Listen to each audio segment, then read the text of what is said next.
कहानी आज भी इसी पल हमारे सामने खुल रही है। और जानते हैं इसे कौन आगे बढ़ा रहा है? Modern science. सवाल ये है कि 3300 साल पहले एक टीनेज फेरो की मौत आखिर हुई कैसी थी?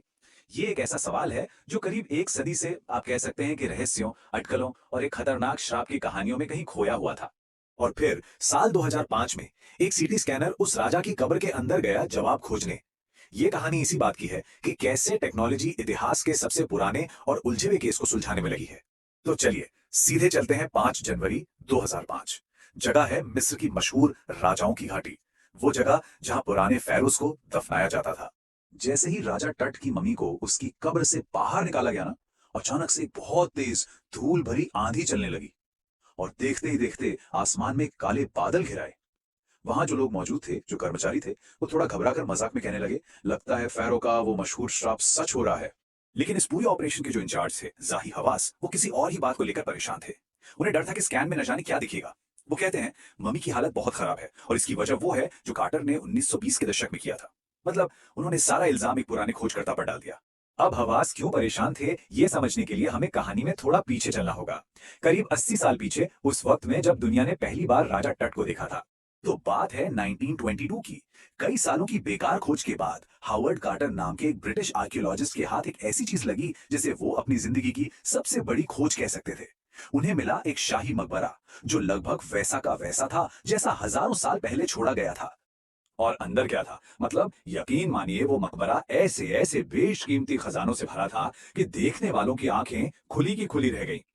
ये सारी चीजें इसलिए रखी गई थी ताकि राजा को मौत के बाद की दुनिया में कोई कमी ना हो। लेकिन कार्टर के सामने एक बहुत बड़ी प्रॉब्लम आ गई।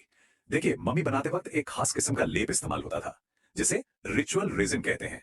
हजारों सालों में ये लेप एकदम सीमेंट जैसा सख्त हो गया था और इसी वजह से टट के बॉडी उनके सोने के ताबूत से बुरी तरह चिपक गई थी। अब कार्टर के पास दो रास्ते थे। या तो वो मम्मी को वैसे ही छोड़ दें, लेकिन फिर ये डर था कि चोर सोना चुराने के लिए मम्मी को तोड़ फोड़ देंगे, या फिर वो खुद छेनी हथौड़े से मम्मी को काटकर ताबूत से अलग करें। इससे मम्मी को तो नुकसान होता, लेकिन खजाना बच जाता। कार्टर ने दूसरा रास्ता चुना। उन्होंने खजाना निकालने के लिए मम्मी के सिर और लगभग हर बड़े जोड़ को अलग कर दिया। कार्टर के इस तरीके की बाद में बहुत आलोचना हुई, लेकिन ये घटना एक और चीज दिखाती है कि तब से लेकर आज तक आर्कियोलॉजी यानी पुरातत्व विज्ञान के मकसद कितने बदल गए हैं। देखिए, 1920 के दशक में आर्कियोलॉजी का मतलब था खजाना खोजना, लेकिन आज ये फील्ड एक तरह से फोरेंसिक साइंस बन गई है। अब जोर इस बात पर है कि उस जमाने में जिंदगी कैसी थी और मौत के पीछे के रहस्य क्या थे, और इसके लिए मेडिकल टेक्नोलॉजी का इस्तेमाल होता है। और टेक्नोलॉजी की बात करें तो 1968 में जब पहली बार मम्मी का एक्सरे हुआ, तो एक हैरान करने वाली बात सामने आई। राजा की छाती की हड्डी और सामने की पसलियां गायब थीं।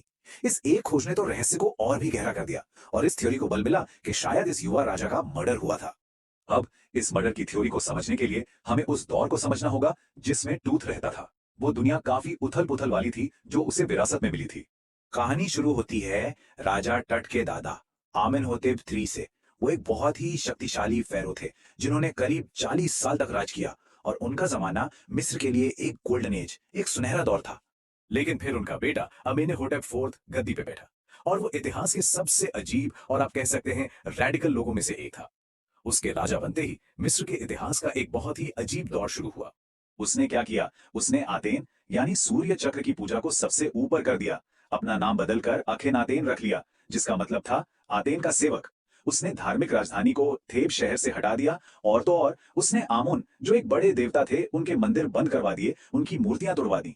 मतलब सदियों की परंपराओं को पूरी तरह से उलट पुलट कर दिया। इस पूरी उथल पुथल के बाद गद्दी पर बैठे युवा राजा टट यानी तूतनखामुन, उन्होंने करीब 9 साल राज किया और इस दौरान उन्होंने पुराने रीति रिवाजों और देवता आमून की पूजा को फिर से स्थापित किया। सब कुछ ठीक हो ही रहा था कि अचानक एक टीनेजर के तौर पर उनकी रहस्यमयी मौत हो गई। तो चलिए अब वापस आते हैं साल 2005 में। सीटी स्कैनर तैयार था और उम्मीद थी कि ये दो सबसे बड़े सवालों के जवाब देगा। टुट की मौत कैसे हुई और मौत के वक्त वो कितने साल के थे। उस स्कैनर ने राजा टट के शरीर की करीब 1700 डिजिटल एक्सरे तस्वीरें लीं।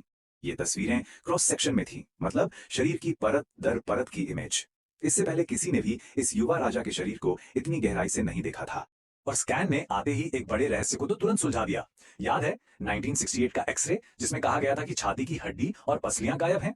खैर 2005 के सीटी स्कैन से पता चला कि वो सब अपनी जगह पर मौजूद हैं। असल में वो बस रेजिन और लिनन की मोटी परतों के नीचे थी जिसे पुराना एक्सरे देख ही नहीं पाया था। तो 3 घंटे से भी कम वक्त में ये पूरा स्कैन खत्म हो गया और फैरो को वापस उनकी कब्र में उनके आराम करने की जगह पर लौटा दिया गया।